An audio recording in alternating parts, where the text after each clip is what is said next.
Thanks for coming. This was my first year with Clark County Open Studios. I've done open studios in the past, but first time here. And unfortunately, I got COVID right at the time. So I was isolating, but I worked to get ready. And my partner, Mark, and a good friend actually hosted it for me. So I was able to carry on from afar. So music, the reason why we're doing a song is because my music is very much intertwined with my art. In fact, music was my first love.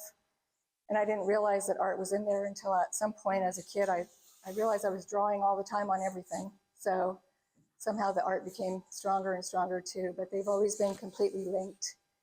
And like words feed both of them back and forth, and images are based on songs, and songs come from images, and it's all just very connected. So we'll sing a couple songs for you that we've written that will give you a taste of that, and then I'll talk more about the painting. I will just say that since I recovered from COVID, I have a little trouble with my voice still, so I'm hoping that I won't cough in the middle of a song, and I've got some tea right here, so yeah, sure. So this first song is called Leave a Trace, and it's a theme that I paint with. I was kind of inspired by Jesse James. There's a backstory that's too long for right now, but like the lovable outlaw, or just the idea that we do different things during our lifetime that leave some kind of trace, big or small, good or not so good. But I feel like we all kind of have a little bit of that urge to know that people will know we were here somehow. So the song is kind of about that. I'll leave a trace.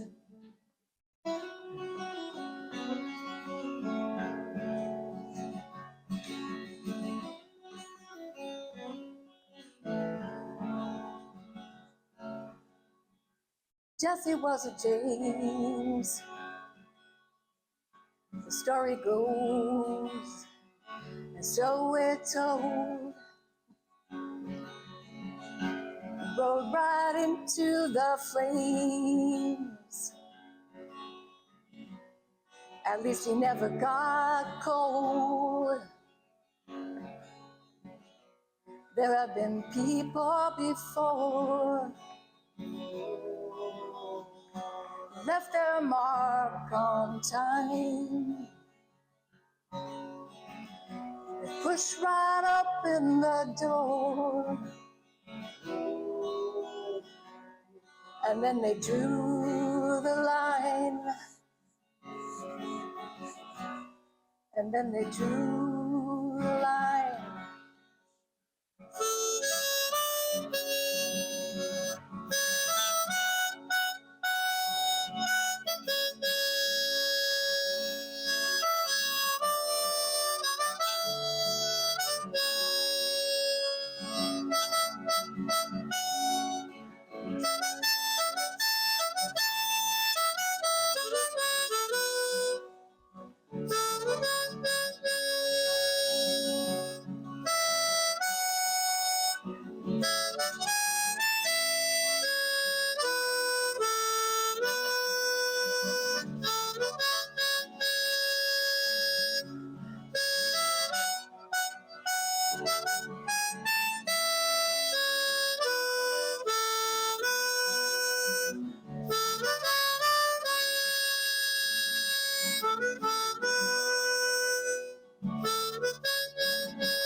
If you want to leave a trace, something to say, you were here.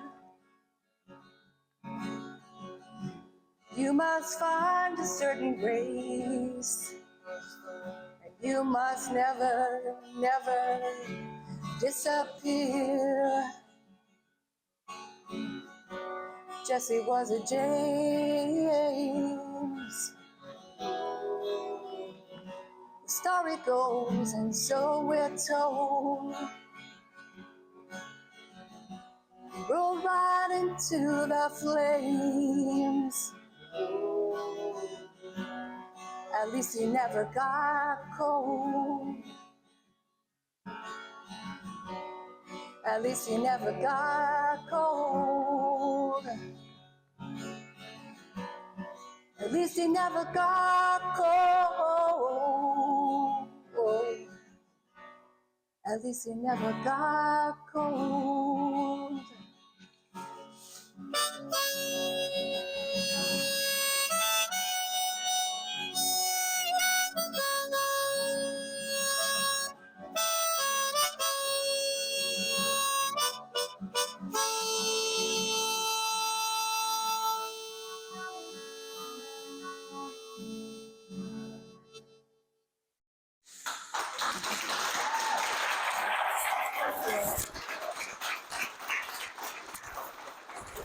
Thank you.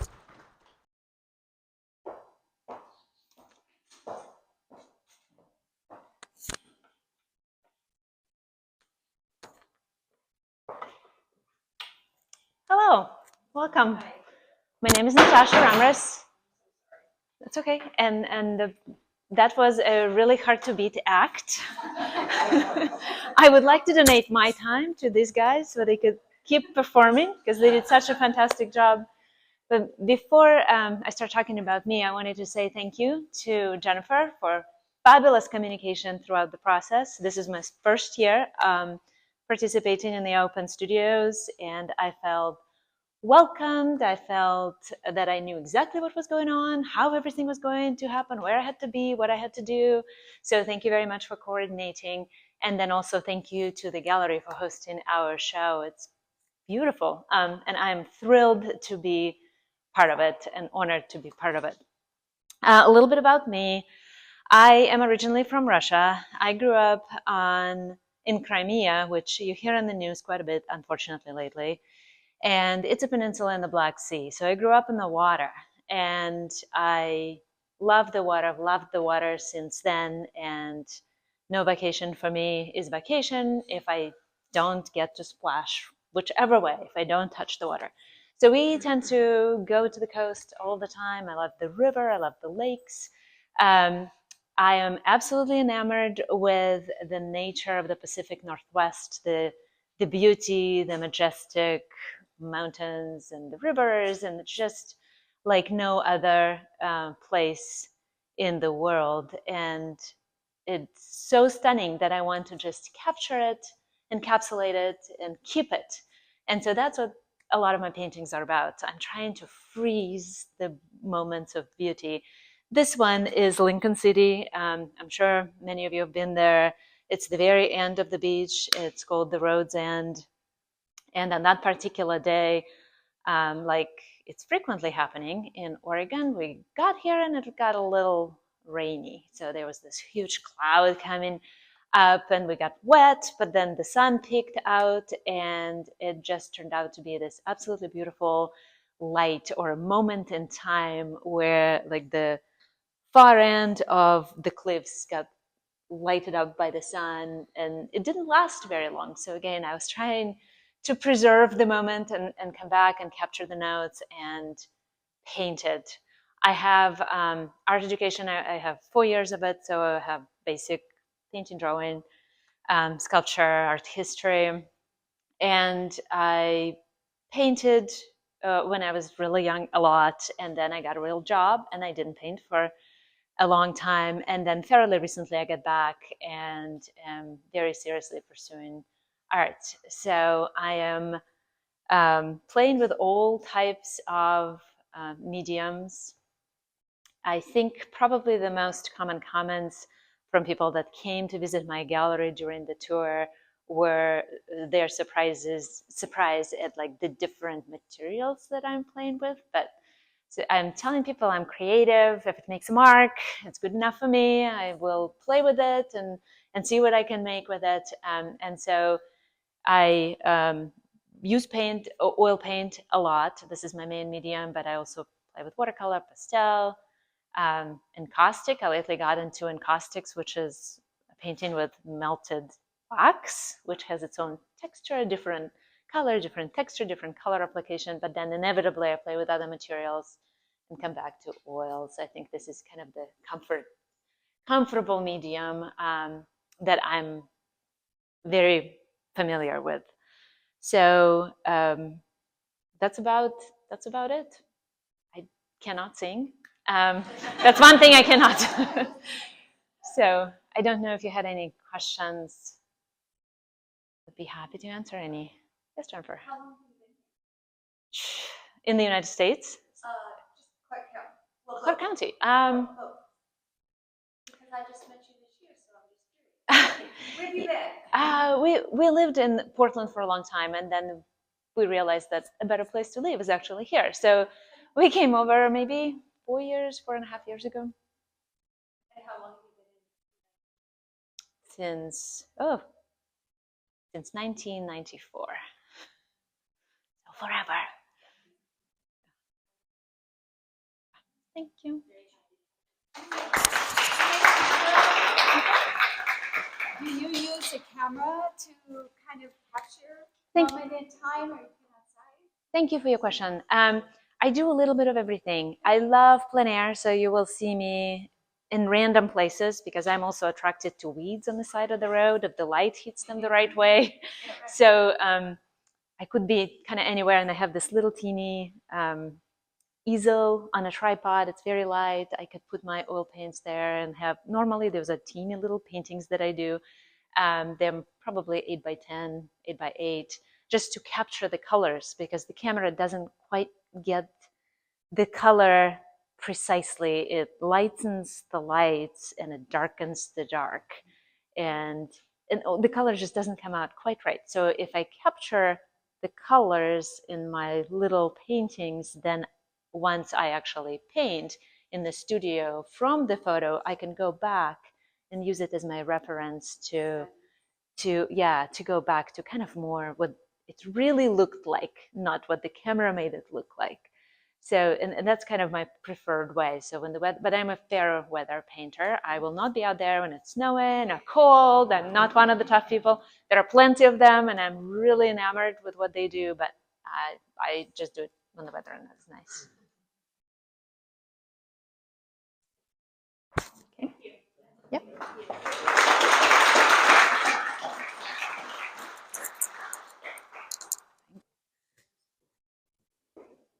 Hello, everyone. My name is Annika. I'm 21 years old, and I just graduated from Washington State University, Vancouver. I got my degree in psychology, interestingly enough, but I got a minor in fine arts. So a lot of my work is inspired by my degree and my interest in the psyche.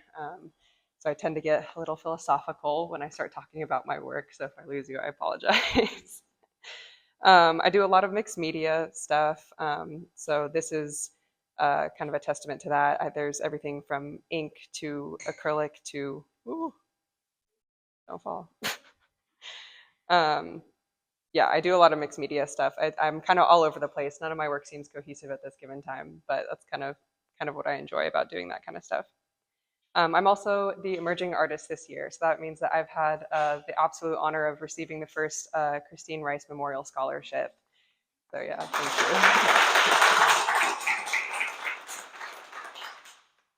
Tragically, in 2022, we lost a beautiful artist named Christine Rice, and in her memorial scholarship was founded. So I got a little bit of cash to play with, which has been amazing. And I also got paired with a wonderful artist named Pamela Sue Johnson. And I was hosted in her studio space this year. So if you came out, thank you so much for your support. Yeah, and I've also just gotten so much wonderful advice from other artists in the community as well. Don Gray, your advice sticks out to me in this moment as I'm talking about my lack of cohesion in my work. He kind of laughed at me when I asked, how does one find your voice? How does one find your style? And you just advised me to do whatever I'm called to create, and that's what I've been trying to do in the past few months. So yeah, again, all over the place, but this has really been kind of a work in progress for a while now. This started off as a series called Broken Record. When I was at WSU Vancouver, I had a wonderful art professor who encouraged me to make a mind map, or kind of like a mental map.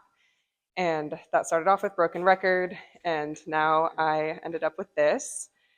Yeah, gosh, what else?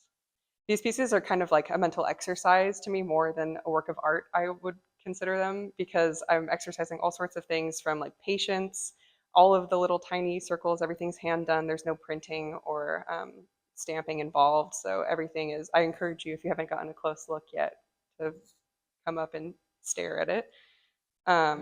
There's a lot of other things that I exercised in this too, and courage is one of them. My mother can attest to the fact that I spent many an hour just looking at this piece of work rather than actually doing anything. I set it up so that I couldn't go back and fix anything because of the layers. So all of the stuff is one fail swoop. If I messed it up, I had to roll with the punches. This took me a while to come up with just because, again, I couldn't go back and fix anything. I had one shot. So that was terrifying, but worth it in the end. Thank you. Yeah, I'm so honored to be here. I can't believe that this is real. I'm actually going to be here again next month. I'm going to have another piece in the gallery, and then in January I'm going to be headed to Denmark for a creative residency, which is going to be amazing. I'll be there for 6 months. I'm going to be attending a Danish folk school. And a big part of Danish culture is these folk schools where you can kind of pursue things that you didn't get the chance to in high school or college. And I did get a minor in fine arts, but I'm really looking forward to kind of honing my my practice and getting better and exploring the world and getting some. I'm going to learn Danish and culture, language and culture, and yeah, I can't wait. It's going to be amazing. Yeah.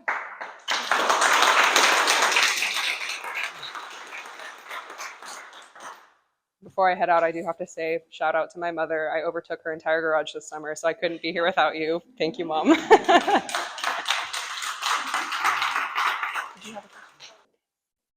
Hi, thank you so much for having me here. My name is Zhanna, and I graduated art school in 2008 and with a painting major, and I've been painting ever since, full-time for about 3 years.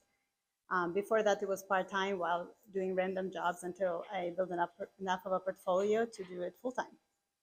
A little bit of the history of myself. I came here at 9 years old on a refugee status. My dad is from Siberia. We're part of the Yakut tribe. It's on the Volga River in Siberia. And my mom is from the Republic of Georgia. And it's on the Black Sea right next to Turkey.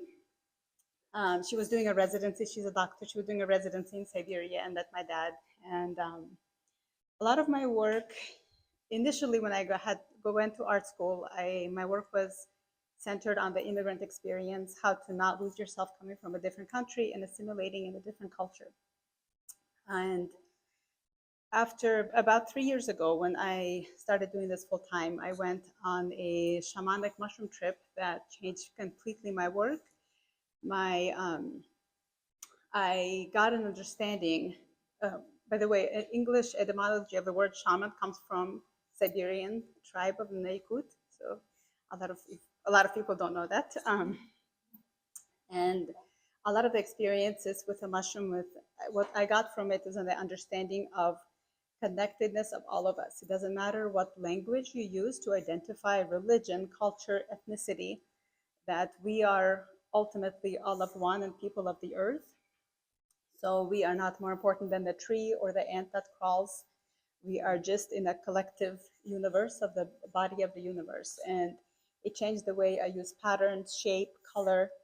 My work definitely became more fractal, whereas before it used to be a lot more realistic. And how we are shaped by the land. And that's, yeah, I don't know.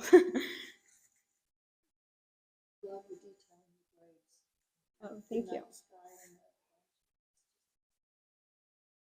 Thank you.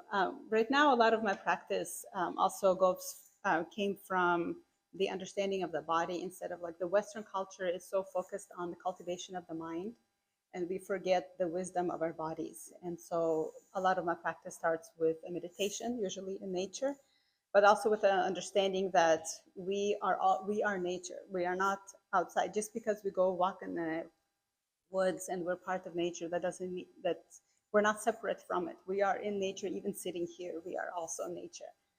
And so that's like a big emphasis on my work. And I never plan anything. I just kind of go into my body, do a dance to release a lot of the pent up energy in the body, and then just start painting. And oftentimes the painting will tell me what it wants to become. So it's never pre-planned. I love how the landscape continues into the body. And I also see symbols, Mm-hmm. and I wondered if you could talk a bit about this symbol. Yes, so in this particular painting, it comes from the roots of the braid, which oftentimes, it has a lot of the feminine energy, and we all embody both masculine and feminine energy. And especially in the world that we live today, we've been so focused on the masculine energy, and my over the past 2 years has been really delving into the equilibrium of both energies. So this piece in particular is a mirror of the same person and how it embodies both energies, and it goes from the roots to the skies and all as one.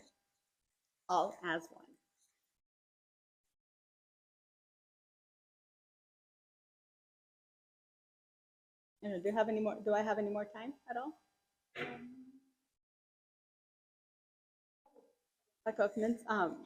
A really also interesting fact with the pattern and the rhythm and pattern is when we came to America, we have 9 kids in our family.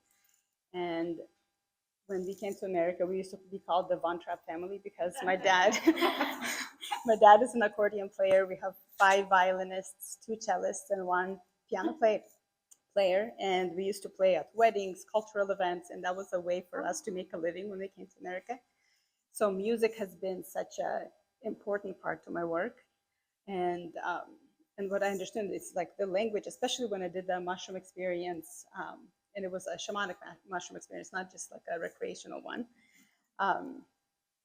It showed me how why we connect to music so much is because it's a language that doesn't need any words, and how our attachment to words can sometimes make us think of something in a more emotional way, or instead of something that a deep knowing. And so that's why dance is such an important part of my practice. Yeah. Mm-hmm. Yeah, this is a pattern combination of Georgian, which is my mom's heritage, and also of Siberian. So this is a combination of, it's something that ties us, but it's not us. It's just a language that we hold on to. Yeah. This is mostly oil. And I also put in every piece of my work, I put a handful of soil in it, that signifying that it has a life of its own, and to honor that energy that comes with it. But it's mostly oil.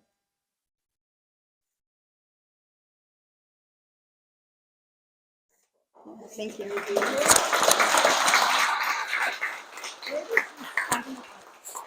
I studied here at Portland State University. Yeah. And then I started doing a master's in Columbia in New York. Finished that 6 months, and then I realized it wasn't for me because I didn't want to become a teacher. So I just quit and started doing art. Yeah. My name is Morgan McColum. I prefer MJ. And this is my very first artist talk and my very first gallery show. So I'm super honored to be here amongst all you amazing people. I had a very long writing streak this morning where I verbally vomited at the mouth. Had my husband edit it, and then I read it, and it's still too darn long. So now that I've seen several artist talks, I'm going to just talk about my art.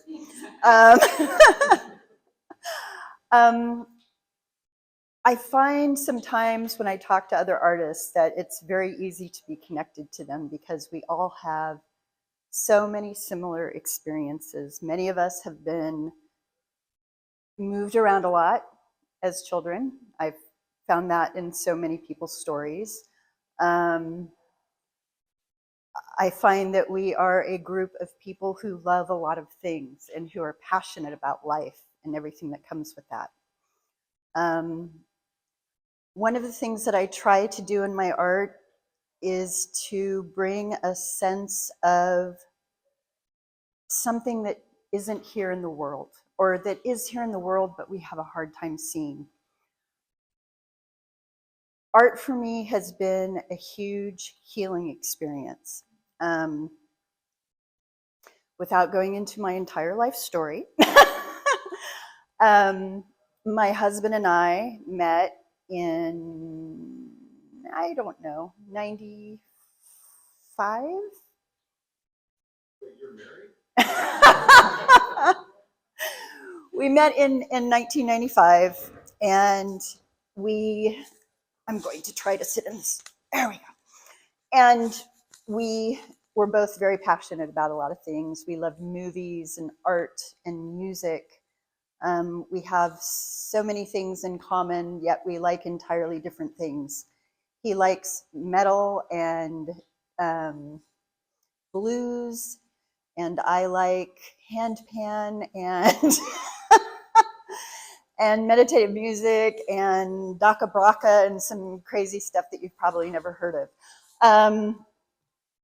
But through that music and through our relationship, through difficult times, art has always been a thread in my life. I've done art since I was very young. I grew up with parents who are both children of the Depression, which many of you might have that experience as well, who are very afraid of things like art and music because where are you going to make a living, you know? And so even though I wanted to be an art major, they kind of badgered and bullied and begged and pleaded until I gave that up and became a liberal studies major. But what that did, being a liberal studies major in a very good college in Southern California, that was a state college that was very affordable at the time. That's one of the things that I feel very strongly about, is that everyone should be entitled to a wonderful education. It's something that we don't value enough here in the United States, and we need to. I feel it's a good part of the problem of why we're in the state that we're in today. As a culture, we need to value those things that we value. We need to make them the centerpiece of what we want to build. You can't build on Ren and Stimpy. You have to build on classical music and art and dance and beauty and nature and love. My husband and I, after we got together, my dad got very ill. Sorry.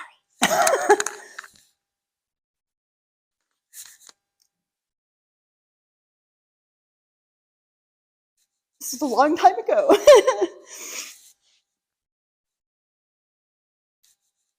My dad got very ill, and we had to take care of him. He died shortly thereafter.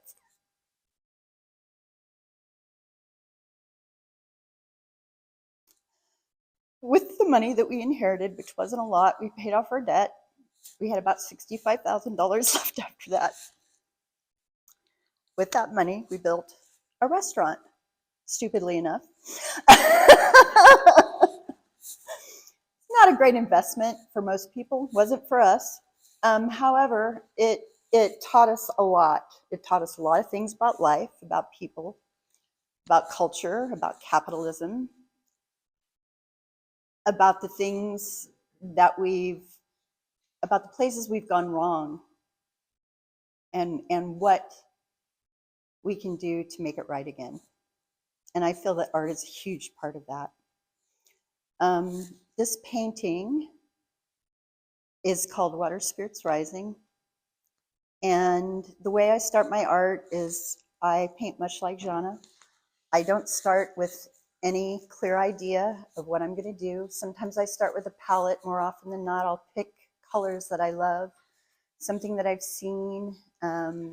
If we take a walk in nature and the leaves are beautiful like they are right now, well, some of them are a little past the prime, but I usually start with a palette. I try to restrict that because if I don't, I'll go crazy and it'll look like something psychedelic that somebody threw up at Woodstock. But I start with a palette, a selection of colors, and I usually do some loose mark making and I will write words on the canvas that have meaning for me in that moment, and I'm always listening to music. Much like Zhanna, I love music, and it's a huge part of my practice. I don't dance or meditate before, so I may steal that from you. But I do that. I listen to music that means something to me, that makes me feel things. I believe that if a painting doesn't have feeling, you will not see the passion in it.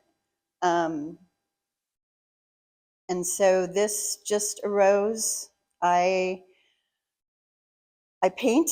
I take those marks that I make and I paint those sections, and then I'll make more marks and I'll change those sections and I'll do layers and I'll drip. And most of the time, right now I'm working entirely in acrylics, and I will use some oil pastel for marking.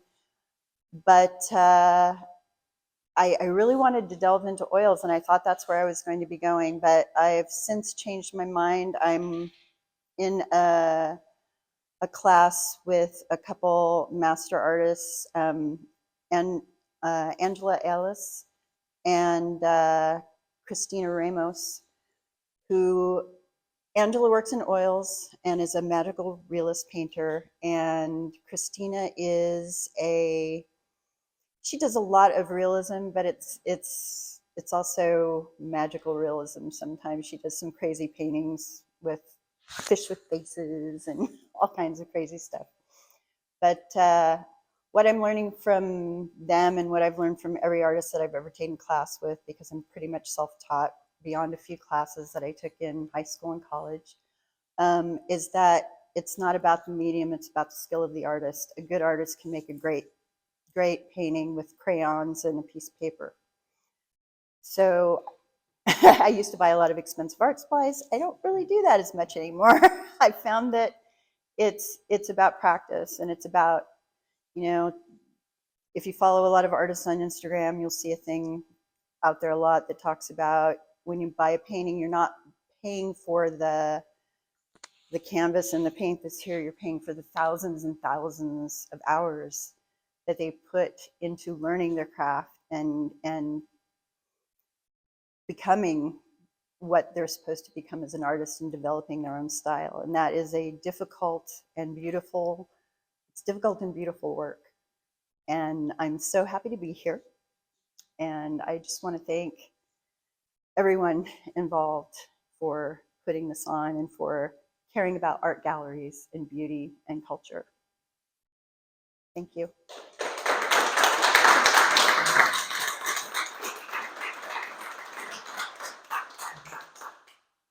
Does anybody have any questions? Well, my husband's a Pisces, so I call it water spirit rising. But what I actually don't necessarily think a lot, and I know that sounds counterintuitive, but I let the materials and the music and the mood guide me. I let my heart guide me.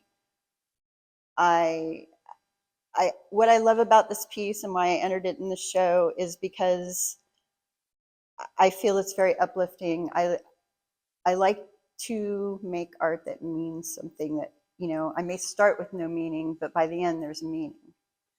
For me, this painting represents freedom and spirituality. I wasn't raised in any tradition. We moved too much. My parents weren't religious. I think I was baptized Lutheran, but I think maybe after that I might have gone to one church service after that. But I am very spiritual, and I believe in spirituality, and I believe it's very important. And I think that's part of what we've lost. And this just represents looking into the sky and seeing stars and feeling your connection with everything. And there's also a butterfly wing in there. I don't know if you see that or not.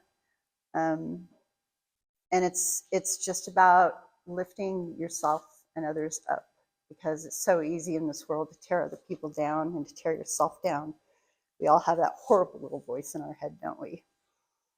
And I think the goal of community and love and people should always be to lift each other up and try to bring ourselves together and do important things, because there are a lot of important things to be done here.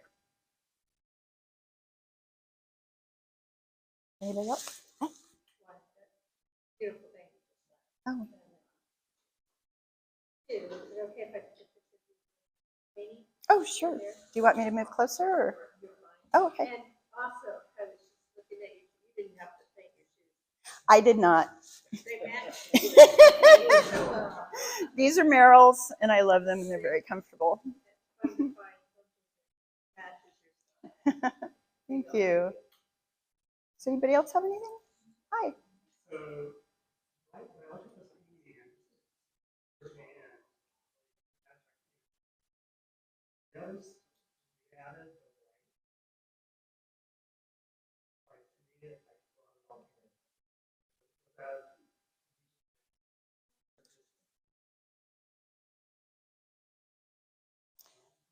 No, the beginning is usually very random, because I've taken a lot of classes with Jesse Reno over in Portland, and he's a very intuitive painter. He never starts with anything either.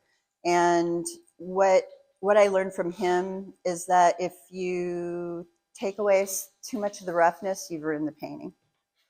There's something about leaving a few little squiggles and some mess in there, because people, life, and art should have a little mess.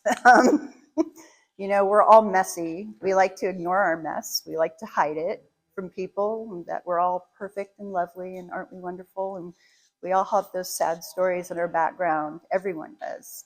There's not a single soul I've met, and I've met a lot of people over the last 20 years who, everyone has a wound. And what I love about art is it is so incredibly healing. It's helped me so much. I can't begin to tell you, more than any number of therapists have ever been able to do. But art is healing. I have to say that this image, I've looked at it, it still looks like a happy dog jumping up.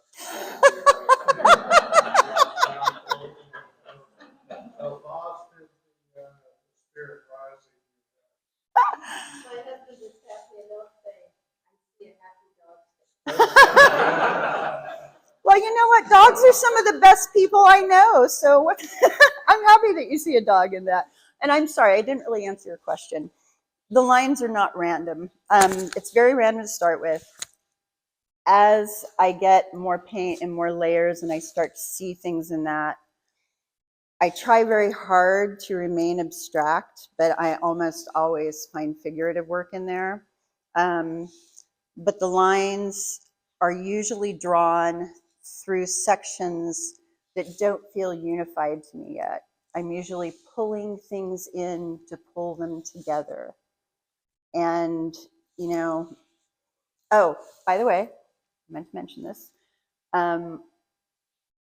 As you know, with Artstra, 25% goes to, with this show, 25% goes to Artstra, 25% goes to gallery, and 50% goes to the artist.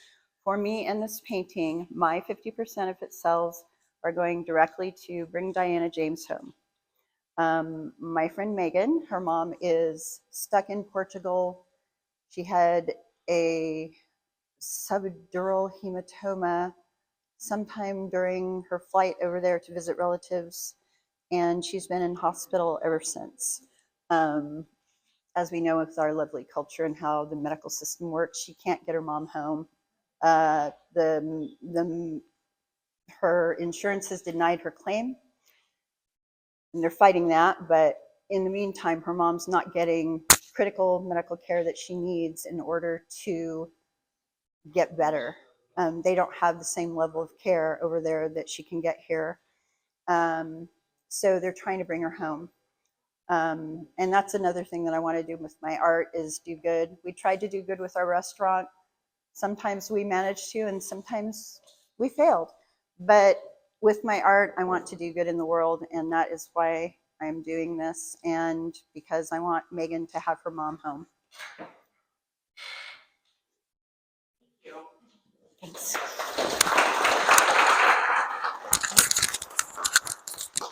Thank you so much, Jennifer and Artstra and The Cave.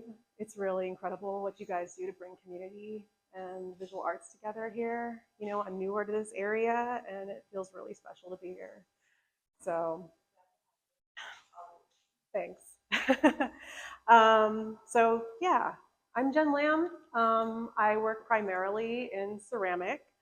I do functional objects and art objects. I think it's really important to have some things that are accessible for people because not everybody can have a big piece in their home. So that's also a part of my practice. And I create work that pulls form from geological processes and native ecosystems and textures and patterns. I see wisdom in looking at these processes because I think we can sometimes gain insight into what's going on in our own human relationships and communities and selves.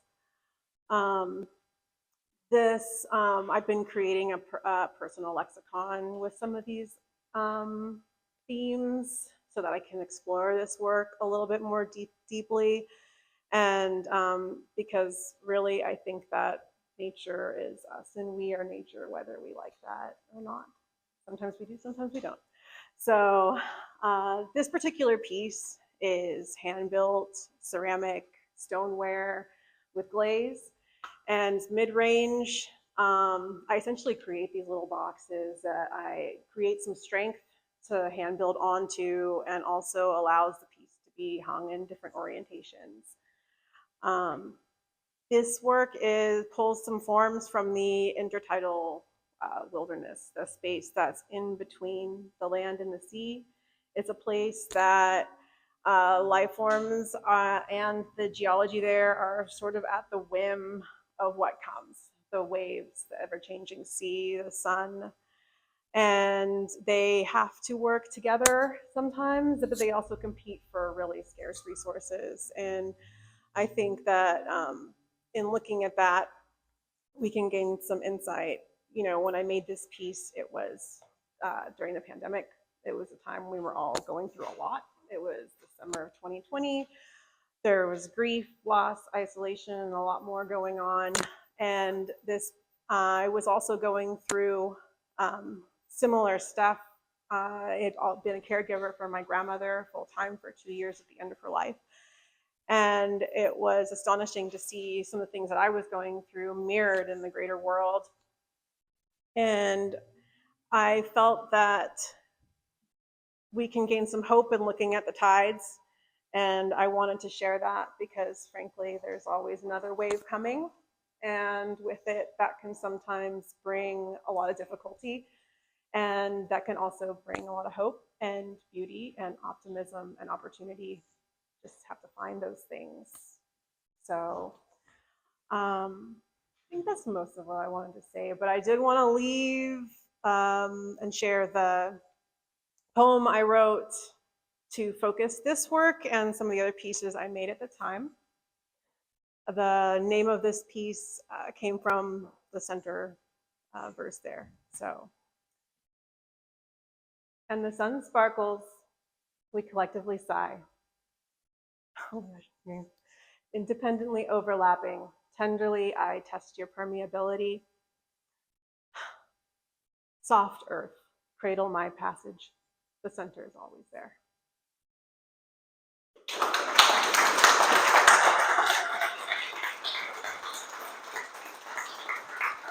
Thank you. Thank you for letting me share.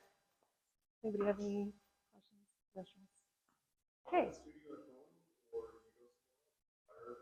I do have a studio at home. Yeah, I'm near the area, so that's been like big thing like recently, and it's just getting going, and I'm really excited.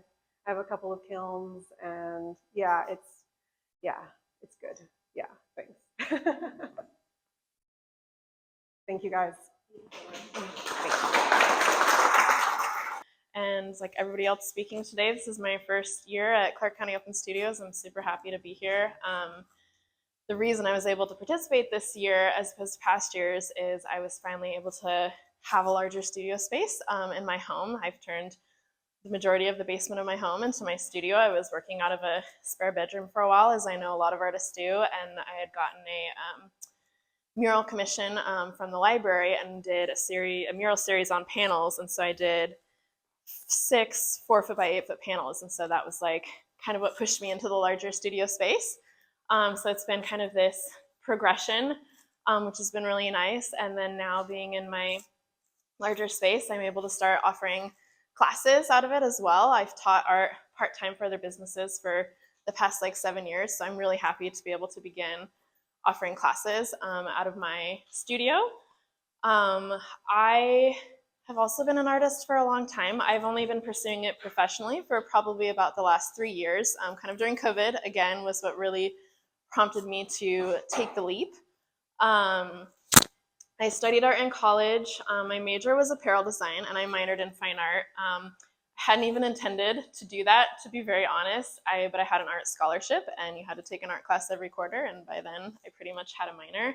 And I love art. I love painting. I grew up taking art classes out of a women's studio on Battleground from when I was like 10 years old until I graduated high school. And so that was my fine art background, where I really attribute a lot of the skills that I learned. And again, I still studied it in college, but I really feel like I owe her this debt for some of the things that she taught me as an artist. And so that's how I'm doing my classes, is I really kind of want to base them on that similar sort of structure.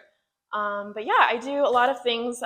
Painting is kind of my primary medium. I do mostly oil, but my process specifically is I do oil on top of a neon acrylic underpainting. And I really love the glow that it gives the colors. And so like this neon pink, of course, is acrylic, and I've kind of scumbled oil on top of it. But even in things like skin tone and these other areas, like it really just gives it this like luminosity that I just really love. And to me, that's like the beauty of oil painting, is really achieving the depth of color with the layering process. And I started using the acrylic underpainting because I really couldn't find neon oils at the time. And I have since found some, but again, for the underpainting, I like that the acrylic is pretty quick to work in. You let it dry, the next day you can immediately start in on the oil layers. And if anyone's done oil painting, they know that it's a process and it takes a long time to dry, and there's lots of do's and don'ts and rules and things like that. So anyway, I really like that process. And I feel like a lot of the themes of my work are quite dark. Like this painting is all the things I never want to talk about. And this is also a COVID era sort of painting. And a lot of my work really does deal with mental health and those kinds of themes.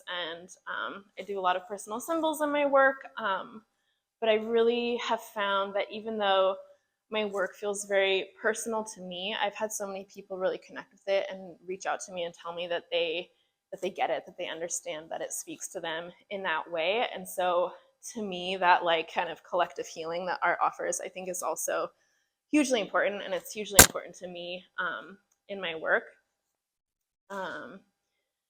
Yeah, but I like to think that even though I have a lot of dark themes in my work, that my color palette is very vibrant. And so a lot of people who came to my studio, I have other paintings that are a lot like this. I do a lot of figures and portraits.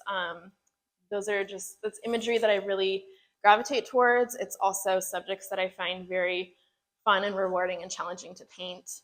But I do have other things that I paint, and I have a few landscapes, and I have, some more realism sort of things. But everything I feel like that is tied together is through the colors. I have a really kind of vibrant color palette that I like to use. So in terms of like developing an artistic voice, I feel like that color really is kind of my theme.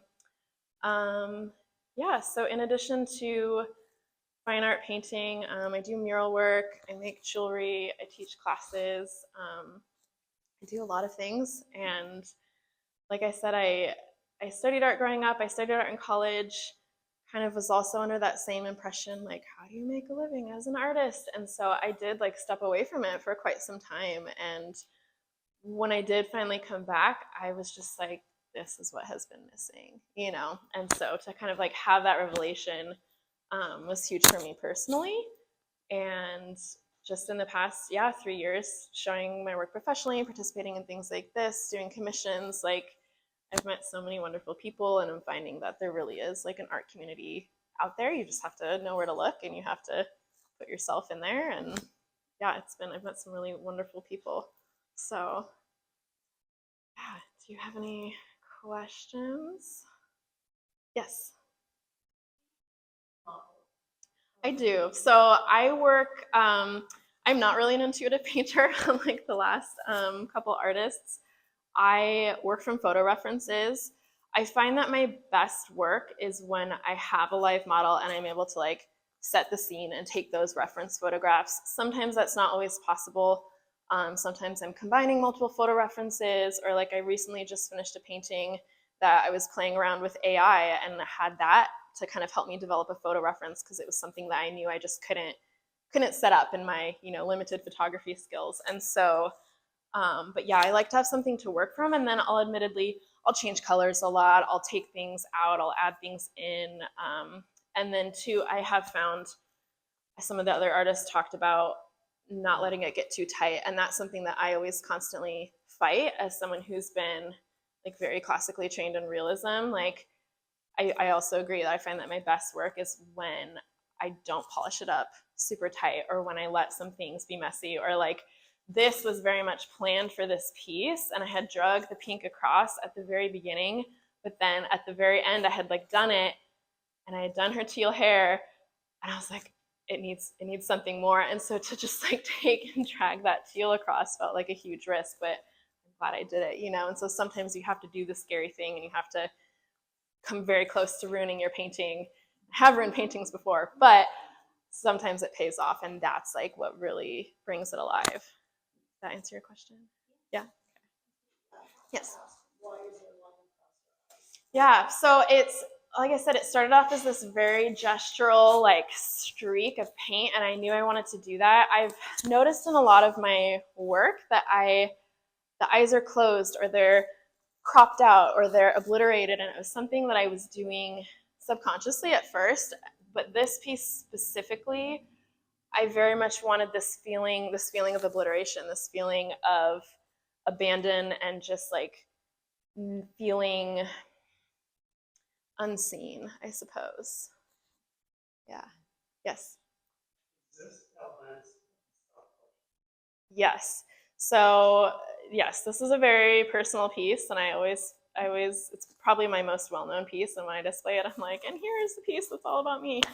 But like I said, I've had a lot of people really connect with it on a personal level themselves, and so again, like a lot of these themes that are personal to me, I think people see that, or they interpret it in their own way, and it really speaks to them on a personal level. Artists during the it was like Renaissance or pre-Renaissance would paint these style of paintings called vanitas paintings, where they were usually still lifes, but they were essentially this amalgamation of objects that were meant to symbolize something specific. Oftentimes it was death, or oftentimes it was kind of this like morality tale that they were trying to illustrate through these symbols in their work. And so I very much approached this as a vanitas style portrait, where I was like collecting these specific symbols that I really wanted to, I guess, alchemize in this painting, and kind of, it almost was like this personal release for me, where I was able to kind of like collect all of these difficult things in one place and then paint them and almost like purge them and be rid of them for myself. So I do think, yeah, of art as a very healing practice. Yes. Oh gosh.